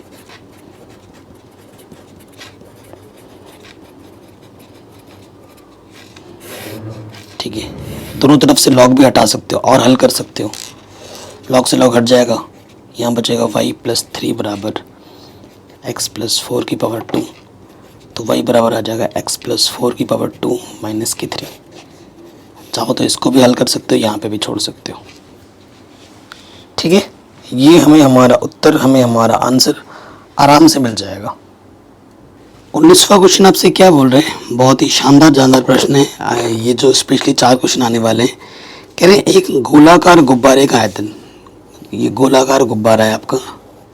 ठीक है, आयतन इसका मैं मान लेता हूँ v है, जिसे हवा भरकर फुलाया जा रहा है, स्थिर गति से बदल रहा है। एक कांस्टेंट मतलब अभी इतना है, थोड़ा फिर एक निश्चित रूप में बदल रहा है टाइम के अकॉर्डिंग। यदि आरंभ में गुब्बारे की जो त्रिज्या है वो 3 इकाई है और 3 सेकंड बाद 6 इकाई हो जाती है, तो 1 सेकंड बाद उस गुब्बारे की त्रिज्या बताइए कितनी होगी। ठीक है, बहुत ही शानदार क्वेश्चन है। तो मैं मान लेता हूँ, माना जो गुब्बारा है, गुब्बारे का आयतन वो v है। ठीक है, ये मैंने v मान लिया, और जो आयतन है वो ना निश्चित रूप से बदल रहा है, ये बोल दिया निश्चित रूप से। परिवर्तन समय के सापेक्ष हो रहा है, सेकंड बोला है, तो आयतन में जो परिवर्तन हो रहा है, फुलाने पे आयतन ही बढ़ता है। dv/dt वो कांस्टेंट है, मतलब निश्चित रूप से बदल रहा है। और गोले का आयतन क्या होता है, अगर गोले की त्रिज्या हम मान लेते हैं r है, ठीक है, तो गोले का आयतन क्या होता है, dv/dt। आयतन का सूत्र होता है 4/3 πr³। ये k दे रखा है, तो अब क्लच करेंगे, 4/3 पाई कांस्टेंट है, r³ का प्लस हो जाएगा 3r² dr/dt। 3 से 3 कैंसिल, तो यहाँ से आ जाएगा 4 पाई r² dr/dt की। ठीक है, तो हमारे पास dr और dt दो वेरिएबल हैं, तो 4 पाई r² dr इस तरफ रखते हैं और इस तरफ हो जाएगा k dt। ठीक है, अब हमें क्या करना है, दोनों तरफ समाकलन करना है।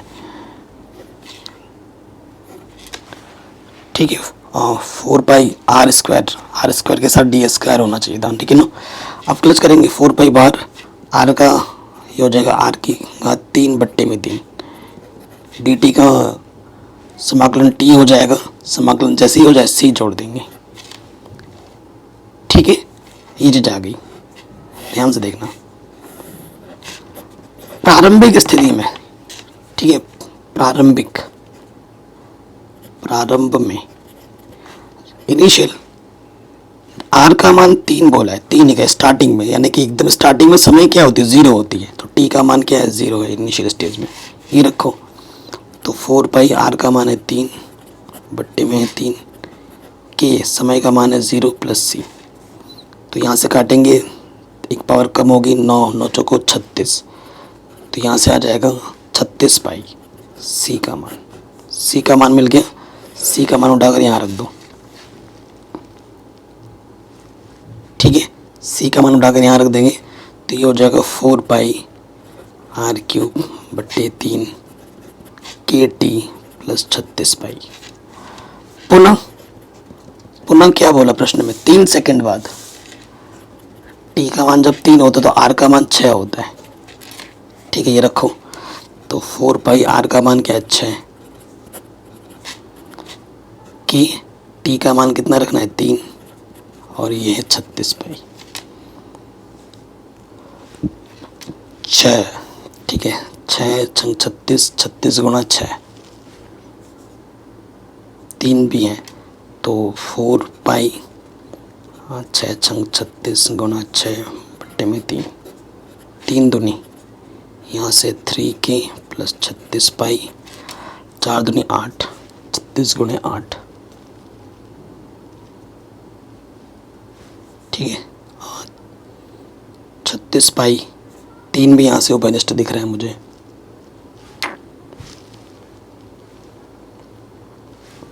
ठीक है, 3k दिख रहा है इधर। सो देखो यहाँ से क्या आ जाएगा, 36 बट्टे में 3 था ना, 4 पाई आर का मान हमने 6 रखा, ये चीज़।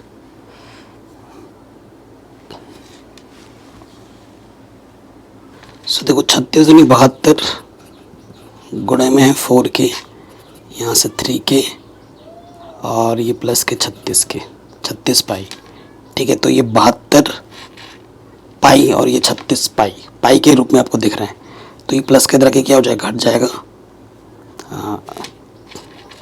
36 पाई घटा दो 72 गुणे 4 पाई में से, इधर आ गया 3k।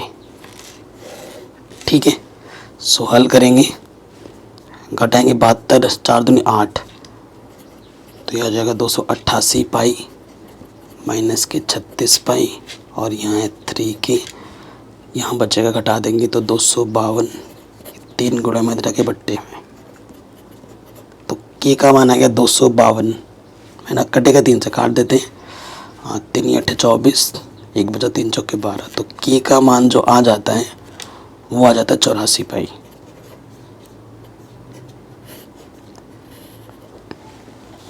ठीक है, k का मान भी मिल गया हमें 84 पाई, c भी हट गया, k भी हट गया, दोनों को हटाना था। अब k का मान उठाकर रख देंगे, जगह बची नहीं है हमारे पास, तो मैं यहीं रखता हूँ। ठीक है, k का मान उठाकर यहाँ रख देंगे। कहाँ, यहाँ था ना k, किधर था अपन का, ये यहाँ रख दो। ठीक है, इसके आगे कर देते हैं, तो यहाँ से हमें मिल जाएगा 4/3 पाई आर क्यूब। ठीक है, यहाँ से फिर k का मान कितना है, 84 पाई, और c का मान था 36 पाई। ठीक है, तो दोनों तरफ से पाई उपनिष्ठ आएगा, यहाँ से पाई, यहाँ से पाई और यहाँ से पाई हट जाएगा, आर क्यूब। तो 84 और 36, ठीक है, ऐसे जोड़ सकते हो। यहाँ से 84 और 36 कितने हो जाएंगे, एक सेकंड, टी भी तो है, हमने टी नहीं रखा क्या, यहाँ टी छूट गया, नहीं जुड़ेगा ना, टी भी तो है भाई।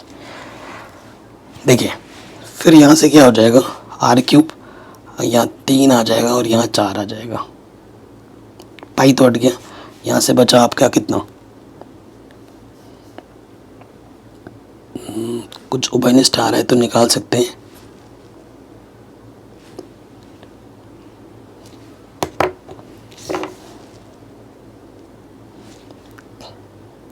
एक सेकेंड के लिए पूछ रहे हैं ना हमसे, तो नॉर्मल यहाँ से 84 बचा, 84 टी और यहाँ से 36। ठीक है, कुछ उभयनिष्ठ हो गया, 4 9 36 और 4 दूनी 8, 4 1 4, छोड़ दो, यहीं पे छोड़ दो। आर का मान क्या आ जाएगा, यहाँ से देखो 3/4 टोटल 84 टी। ज़्यादा जब दिमाग ना चले ना तो सिंपल कैलकुलेशन रखो, आर क्यूब बढ़ाओगे तो एस की पावर 1/3 आ जाएगा, यहीं पे छोड़ दोगे। ये होगा 1 सेकंड में आर की परिवर्तन की दर। ठीक है, यहीं पे छोड़ दूँ, थोड़ा और कैलकुलेशन कर सकते हो तो कर लेना। ओके, ये क्वेश्चन भी आपका आराम से बन गया। अब आते हैं अगले प्रश्न में। ठीक है, ये वाला प्रश्न आपसे क्या बोल रहा है, किसी बैंक में मूलधन की वृद्धि % वार्षिक की दर से होती है। ठीक है, R% वार्षिक दर से होती है। यदि 100 रुपये 10 वर्षों में दुगने हो जाते हैं तो R का मान बताना है आपको और log 2 का मान इतना यूज़ करना है। ठीक है, ये याद कर रखो, log 2 का मान इतना होता है एक्चुअली। ठीक है, आपको फिजिक्स वगैरह में भी इसकी ज़रूरत पड़ेगी। तो मान लेते हैं, माना जो हमारा मूलधन है प्रिंसिपल P है। ठीक है, तो प्रिंसिपल जो वार्षिक परिवर्तन हो रहा है वो समय के अकॉर्डिंग ही होता है, तो DP बट्टे DT। ठीक है, किसी बैंक में मूलधन की वृद्धि R% वार्षिक दर से होती है। ठीक है, तो DP बट्टे DT, ये क्या हो जाएगा, R% मूलधन का जो कितना होता है R% ये दे रखा है, तो परसेंटेज का मतलब क्या होता है, बट्टे में 100। ठीक है, ये चीज़ हमें दे रखी है DP बट्टे DT। अब हम वेरिएबल सेपरेबल करेंगे तो ये P गुणे में था कि बट्टे में आ जाएगा, RDT बट्टे में ही आ जाएगा 100। ठीक है, फिर क्या करना है, दोनों तरफ समाकलन, तो ये आ जाएगा log P, DT कर रहे हैं, R/100 हो जाएगा कांस्टेंट बाहर, DT का हो जाएगा T। इंटीग्रेशन ख़त्म, अपने सुविधा के लिए मैंने कांस्टेंट log C जोड़ लिया। ठीक है, फिर देखो क्या हो जाएगा, ये प्लस का इधर आके क्या हो जाएगा, माइनस का।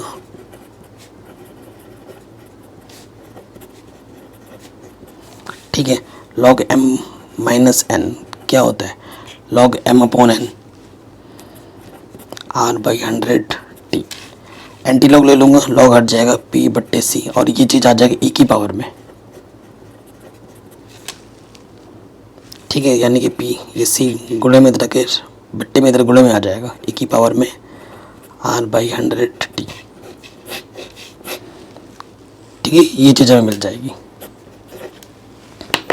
स्टार्टिंग पे हमारे पास 100 रुपये था, जब हमने लगाया था 100 रुपये था स्टार्टिंग में।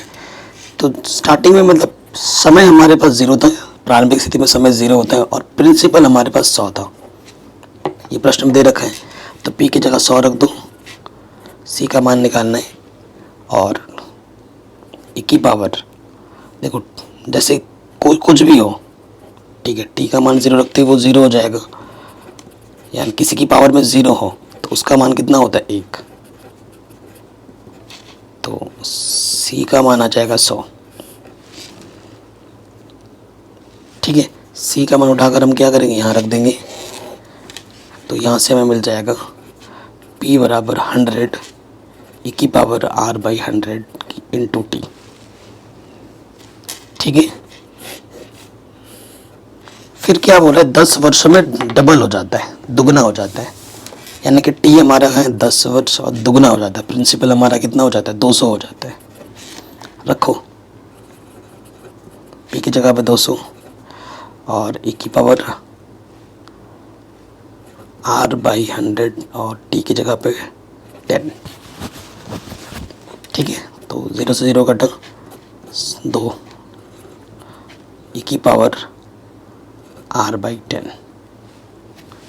ये आ गया, एक्सपोनेंशियल ले लोगे, दोनों तरफ लॉग ले लोगे तो ये आ जाएगा log 2। ठीक है, और यहाँ से R/10 बचेगा। log 2 का मान प्रश्न में दे ही रखा है, कितना, 0.6931 और इधर है R/10। 10 से गुणा करोगे दशमलव के स्थान पीछे खचक जाएगा, तो R का मान आ जाएगा 6.931। ठीक है, तो ये हमारा इंटरेस्ट रेट था। ओके, यही हमें निकालना था, R का मान। R का मान ज्ञात कीजिए, प्रश्न में बोला गया था, तो ये R का मान हमने आराम से निकाल दिया। कहीं पे भी डाउट हो, दिक्कत हो, वीडियो को दोबारा देखें। अगले प्रश्न में आ जाओ। क्या बोल रहा है प्रश्न, किसी बैंक में मूलधन की वृद्धि 5% वार्षिक की दर से होती है। ठीक है, जो क्वेश्चन अभी किया ना बिल्कुल वैसे ही प्रश्न है। इस बैंक में 1000 जमा कराए जाते हैं, ज्ञात कीजिए कि 10 वर्ष बाद ये राशि कितनी हो जाएगी और इसका मान हमें यह उपयोग में लाना है। ठीक है, ये प्रश्न में दे रखा है, तो वैसे ही प्रश्न है। तो हमारे पास जो मूलधन की परिवर्तन की दर है पी का 5% है, 5% यानी कि परसेंटेज का मतलब बट्टे में 100। ठीक है, 100 से भाग देंगे तो डी पी बट्टे डी टी, तो यह आ जाएगा 0.05 पी। ठीक है, तभी ये चीज़ दे रखा है प्रश्न में। अब दसम दोस्तों के बाद लग गया, ये आ जाएगा डी पी बट्टे पी, ये हो जाएगा 0.05 डी टी। फिर हमें क्या करना है, दोनों तरफ इंटीग्रेशन कर देंगे तो ये आ जाएगा लॉग पी और 0.05 ये हो जाएगा टी। ठीक है, इंटीग्रेशन ख़त्म, इधर इसमें प्लस करके लॉग सी ले लेना, जैसे उस क्वेश्चन में किया था ना भी हमने। ये प्लस के इधर के क्या हो जाएगा माइनस में, ये आ जाएगा 0.05 T. Log M minus N, log M upon N,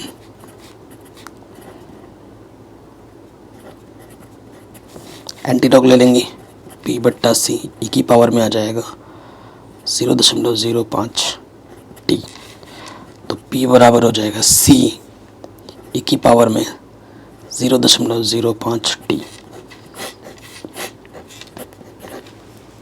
ठीक हो गया, कोई दिक्कत नहीं है यहाँ तक। अब देखिए हमसे क्या बोल रहे हैं, इनिशियल स्टेज में प्रारंभिक स्थिति में समय 0 लेते हैं और हमने कितना लगाया था, 1000 जमा किया था, तो हमारे पास प्रिंसिपल था 1000, रखो यहाँ पर 1000 सी और e की पावर 0.5 टी की जगह पर 0, e की पावर में 0 हो जाएगा और किसी की पावर में 0 उसका मान 1 होता है, तो c का मान आ गया 1000।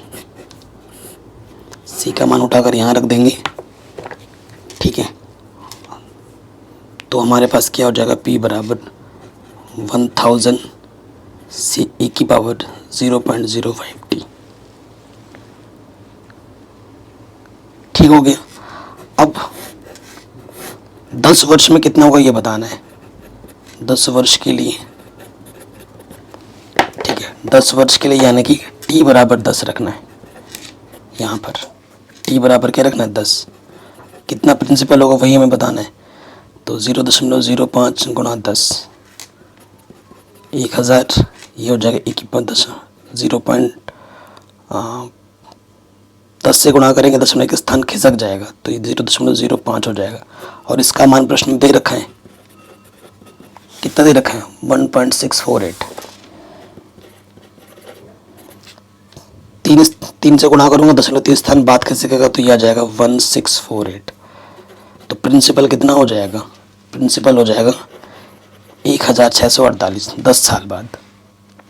ये हमें हमारा उत्तर, ये हमें हमारा आंसर आराम से मिल जाएगा। ठीक है, कोई डाउट, कोई दिक्कत नहीं होगी। चलिए अगले प्रश्न में आ जाते हैं। अगला प्रश्न आपसे क्या बोल रहे हैं, किसी जीवाणु समूह में जीवाणुओं की संख्या इतनी है, 2 घंटों में इनकी संख्या में 10% की वृद्धि होती है। कितने घंटों में जीवाणुओं की संख्या इतनी हो जाएगी यदि जीवाणु की वृद्धि की दर उनकी उपस्थित संख्या के समानुपाती है। ठीक है, ये हमसे बोला गया है। तो बहुत ही शानदार जानदार प्रश्न है, काफ़ी लंबा भी जाएगा आई थिंक। तो देखो, माना टी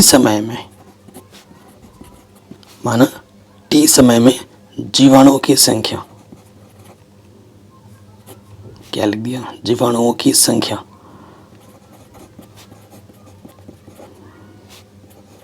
क्या मान लेते हैं, y है। ठीक है, यानी कि dy बट्टे dt, प्रश्न में क्या दे रखा है, यदि जीवाणु की वृद्धि की दर समय के अकॉर्डिंग वृद्धि होती है dy बटे dt, उनके उपस्थित जीवाणुओं की संख्या के समानुपाती है। किसके समानुपाती है? y के समानुपाती है।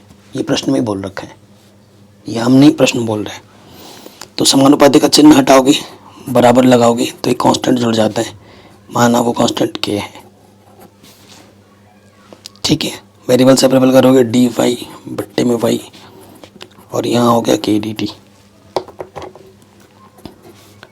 फिर क्या करेंगे, दोनों तरफ समाकलन कर लेंगे और यहाँ से हो जाएगा log y और k dt का हो जाएगा t। इंटीग्रेशन खत्म, c जोड़ देंगे। बताइए, यहाँ तक कोई डाउट, कोई दिक्कत नहीं होगी। अब कैलकुलेशन ही कैलकुलेशन है, ध्यान रखना। देखो, प्रारंभिक स्थिति में t बराबर 0 होता है और जीवाणुओं की संख्या कितनी थी? इतनी थी। ठीक है, जब t बराबर आपका 0 था जो इनिशियल स्टेज में, तो y बराबर मैं इसको क्या मान लेता हूँ? y0 मान लेता हूँ। ठीक है, तो यहाँ से हो जाएगा log y0, t का मान रखोगे 0 तो ये हो जाएगा 0 प्लस c, तो ये हो गया log y0 c। ठीक है, पहले c का मान हटा रहे हैं, c का मान यहाँ रखोगे तो log y बटे y, दिमाग में कैलकुलेशन पहले ही चलने लग गया। ये रखूँगा मैं, ये प्लस का होगा, इधर आके माइनस का होगा, तो log m बट्टे n वाला शुद्ध लगा देंगे, ये आ गया। ठीक है, log y बट्टे y0 kt आ गया। ठीक है, हाँ, इसको समीकरण 1 मान लो और इसको समीकरण नंबर 2 मान लो। देखो, 2 घंटे में ना इसकी संख्या कितनी हो जाती है? यहाँ पे देखो, यहाँ लिखा हुआ है ना, 2 घंटों में इनकी संख्या में 10% की वृद्धि होती है। ठीक है, जब आपका t बराबर 2 होगा ना, तो इन जीवाणुओं की संख्या पहले जितनी थी उसकी 10% और वृद्धि हो जाती है। y0 का 10% और वृद्धि मतलब जुड़ जाएगा। तो इसको हल करोगे तो y 10 और ये 11 बट्टे 10, y0 हो जाएगा, y का मान। ठीक है, तो ये मान यहाँ रखोगे तो ये क्या हो जाएगा? देखो, log y की जगह पे क्या है? 11 बट्टे 10 y0 और बट्टे में ऑलरेडी y0, t का मान 2 है, y0 से y0 कैंसिल हो जाएगा, तो यहाँ बचेगा log 11 बट्टे 10 2k। तो k का मान क्या हो जाएगा? 1/2 log 11/10।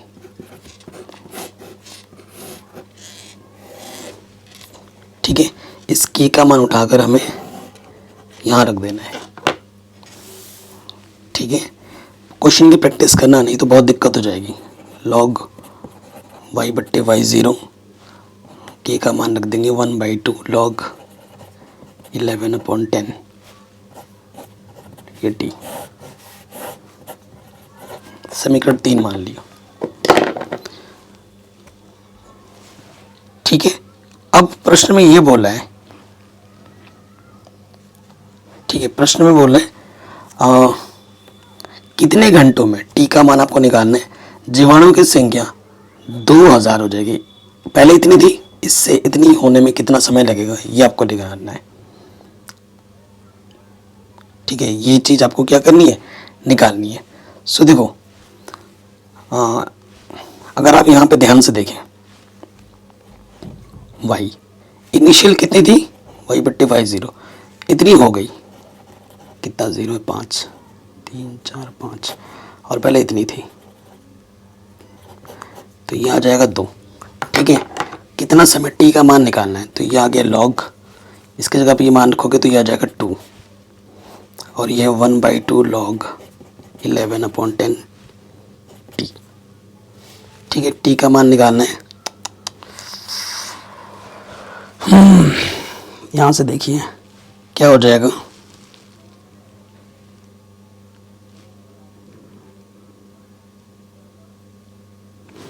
तो ये बट्टे का है ना, इधर के गुणे में हो जाएगा 2 log 2 और ये जो गुणे में इधर के बट्टे में आ जाएगा log 11/10 t। ठीक है, तो इतने समय में संख्या इतने से इतनी हो जाएगी।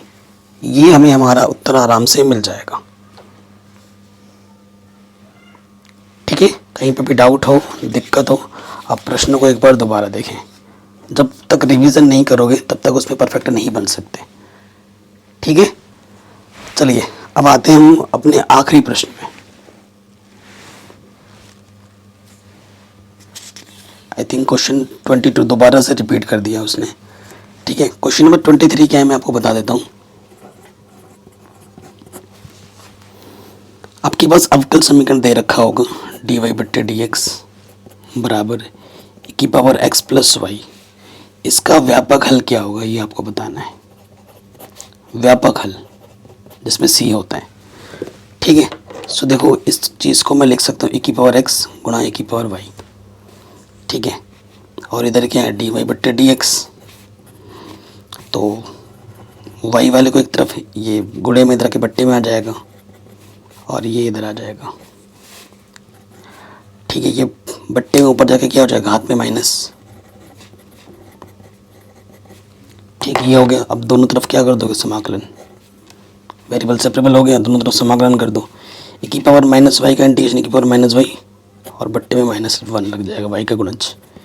e⁻x का e⁻x इंटीग्रेशन हो गया, c जोड़ दो। ठीक है, c जोड़ दो। ये प्लस का c इधर के माइनस का हो जाएगा और ये माइनस का इधर के क्या हो जाएगा प्लस का। ठीक है, मान लो -c को तुमने कैपिटल C मान लिया। ठीक है, तो यहाँ c रख सकते हो, कांस्टेंट को तुम कुछ भी मान सकते हो। तो ये इसका व्यापक हल हमें आराम से मिल जाएगा। ठीक है, और इस तरीके से ये पूरी प्रश्नावली हमारी सॉल्व हो जाती है।